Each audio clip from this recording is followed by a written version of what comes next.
ஒரு பாஸ்டர் ஒரு முறை அவருடைய அனுபவத்தை சொன்னார். அவர் பல வருடங்களுக்கு முன்பதாக வெளியே அவருக்கு வேலைக்காக போயிருந்தாராம். ஒரு வேலை முடிஞ்சிட்டு அவர் கையில அது காணிக்கையா ஒரு 100 ரூபாய் கிடைச்சுதான். 100 ரூபாய் கிடைக்கும் போது முன்னாடி எல்லாம் ஓஆர்எஸ் பிரியாணி நம்ம ஊர்ல சென்னையில ரொம்ப ஃபேமஸ். வரவெல்லாம் அவங்களுக்கு சாப்பிடணும்னு ஆசையா இருந்துச்சான். நல்லா போனாங்க. 100 ரூபாய் கொடுத்து 2 பேர் ஒரு 80 ரூபாய்க்கு நல்லா பிரியாணி சாப்பிட்டுட்டு நிம்மதியா போய் சர்ச்சுக்கு போய் அவங்க தலைமை பாஸ்டர் கிட்ட பணத்தை கொடுத்தாங்களாம். தலைமை பாஸ்டர் வாங்கினாராம். 20 ரூபாய் மிச்சம் கணக்கெல்லாம் கொடுத்துட்டாரு. அவர் ஒரு கேள்வி கேட்டாராம், நீ பசிச்சதுனால சாப்பிட்டியா கையில பணம் இருந்ததுனால சாப்பிட்டியான்னு சொல்லி கேட்டாராம். அந்த வார்த்தை அவர் உள்ளத்தை அவ்வளவு அதிகமா பாதிச்சுதான். அவங்க உண்மையா சொன்னாங்களாம், கையில பணம் இருந்ததுனால தான் பாஸ்டர் சாப்பிட்டோம்னு சொல்லி. அப்ப அவர் சொன்னாராம், நீ பசிச்சதுனால சாப்பிட்டேன்னு சொல்லி தான் ரொம்ப சந்தோஷப்பட்டிருப்பேன்.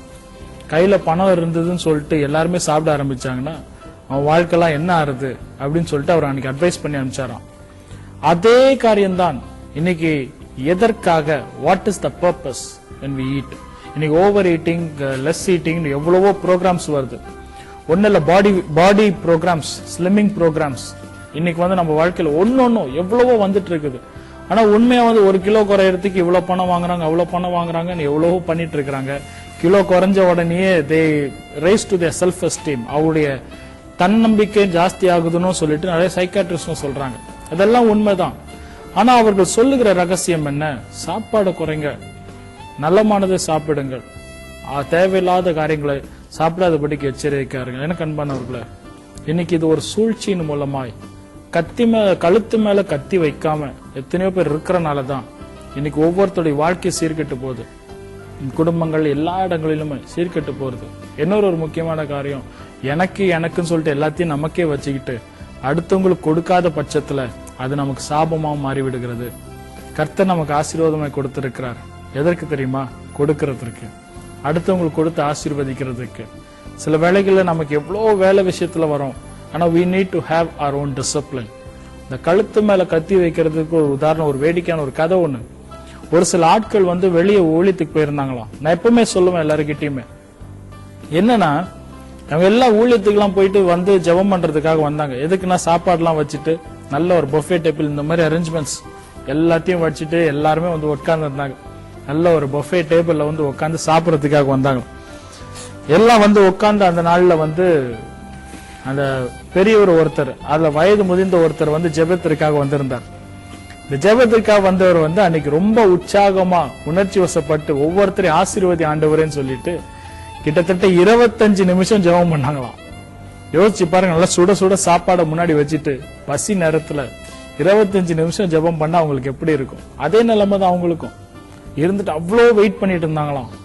அப்புறம் அதுக்கப்புறம் ஜெபம் முடிஞ்ச உடனே பார்த்தோன்னா 5-10 நிமிஷத்துக்குள்ள டேபிள் எல்லாம் காலி ஆயிடுச்சு. பசியில எல்லாம் உள்ள போயிட்டான். அடுத்த நாள் இதே மாதிரி அவங்க வெளியே எல்லாரும் ஊழியத்துக்கு போயிட்டு வந்தாங்க. வந்த பிறகும் அதே மாதிரி பசி, காலையில இருந்து போயிட்டு வந்துருக்காங்க. அப்ப இவர் அதே மாதிரி ஜெபம் பண்றதுக்காக உட்கார்ந்துருந்தாரு. இந்த நாளில் இந்த வயசானவரும் கூட போயிருந்தாரு. வெளியே அவ்வளவு அலைஞ்சிட்டு வந்தார். அவருக்கும் பயங்கர பசி. உட்கார்ந்த உடனே எல்லாரும் ஜெபம் பண்ணலான்னு இவர் சொன்ன உடனே எல்லாரும் திரும்பி ஒரு மூஞ்ச பார்த்தாங்களாம். ஐயோ, இன்னைக்கும் பசியில உட்கார போறோமா அப்படின்னு சொன்ன உடனே இவர் சொன்னாராம், நேற்றைக்கு பண்ண ஜெபமே ஆண்டவரே ஆமேன்னு சொல்லி முடிச்சுட்டாராம். அந்த ஜெபம் அதோட முடிஞ்சிருச்சு. என்ன சாப்பிடலாம்னு சொல்லிட்டு வேகமா சாட ஆரம்பிச்சிட்டாராம். இந்த பசியும் வயிறு வலியெல்லாம் தனக்குன்னு வந்தாதான் தெரியும்னு சொல்லுவாங்க. ஆனா அப்படிப்பட்ட சூழ்நிலையிலும் we need to have a balance. ரொம்பவும் ஒரேடியாவும் பிரேயரே பண்ணிக்கிட்டு சாப்பிடாம இருக்கிறதும் அது வேற விஷயம். ஜெபமே பண்ணாம சாப்பிடுறதும் நல்லது கிடையாது. எந்த நேரத்துல நிதானமா இருக்க கற்றுக்கொள்ள வேண்டும். முன்னாடி சாப்பாடு இருக்குதோ இல்லையோ, நம்ம கர்த்தர் கூட உண்மை உத்தமா இருக்க கத்துக்கொள்ள வேண்டும். உபவாசம் பண்றதுக்கு நிறைய பேர் இன்னைக்கு கஷ்டப்பட்டு இருக்கிறீங்க. காரணம் என்ன தெரியுமா? you don't know the core for what you are fasting. என்ன போக்கஸ்க்காக உபவாசம் பண்றோம்னு தெரியாம உபவாசம் பண்ணணுமே பண்ணோம்னா நமக்கு சாப்பாடு கஷ்டமா தான் இருக்கும். ஆனா இந்த சாப்பிட்டு திருப்தியா இருக்கும் பொழுது அதை கர்த்தருக்கென்று நாம் விட்டு கொடுத்து ஆண்டவர் சமூகத்துல உட்காரும் போது ஆண்டவருக்கு நமக்கு தர ஆசீர்வாதமே தனி. வேதாகமத்துல அநேக வசனங்கள் உண்டு. இல்ல எரேமியா 15:16, எசேக்கியேல் 3:3, வெளிப்படுத்தல் 10:10, இந்த 3 இடத்துல வாசிச்சு பாத்தீங்கன்னா வசனமே நமக்கு உணவாக மாறும்.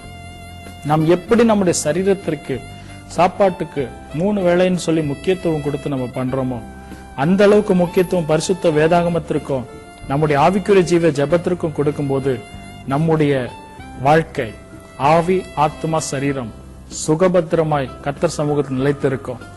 ஏன்னா 3 யோவான் 2 சொல்லுது, பிரியமானவனே, உன் ஆத்மா வாழ்வது போல் நீ எல்லாவற்றிலும் வாழ்ந்து சுகமா இருக்கும்படி வேண்டுகிறேன்.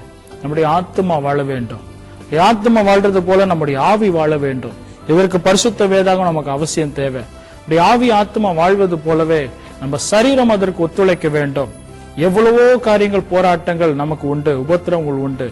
அதற்கு இந்த சரீரங்கள் நமக்கு போதுமானதா இருக்க வேண்டும் என்றால் கர்த்தருக்கு கவனித்து நலமானதை சாப்பிட கற்றுக்கொள்ள வேண்டும். We should eat healthy and live wealthy. அதுதான் அதனுடைய ரகசியம். எனக்கன்பானவர்களே, கர்த்தர் இப்படியான ஒரு திருப்தி உள்ள வாழ்க்கை உங்கள் ஒருவருக்கும் கொடுப்பார் என்று நான் நம்புகிறேன். ஆனால் அதற்கு நீங்கள் பொறுமையோடு இருந்து கர்த்தருக்குள் நிலைத்திருந்தார் கர்த்தருடைய ஆசீர்வாதம் உங்கள் மத்தியில் நிலைத்திருக்கும். இப்பொழுது நாம் ஒரே ஒரு காரியத்திற்காக ஜெபம் பண்ணுவோம். We will dedicate our life for fasting and prayer, and we will dedicate our life for proper food and eat what is good. ஆண்டவர் நலமானதை சாப்பிடும் பொழுது நிச்சயமா ஆசீர்வதிப்பார். இதற்காக இந்த வாரத்தை நாம் ஒதுக்கி நாம் ஜெபிக்கும் பொழுது கர்த்தருடைய ஆசீர்வாதம் நிச்சயமாகவே உங்கள் குடும்பத்தில் மேல் வந்து இறங்கும்.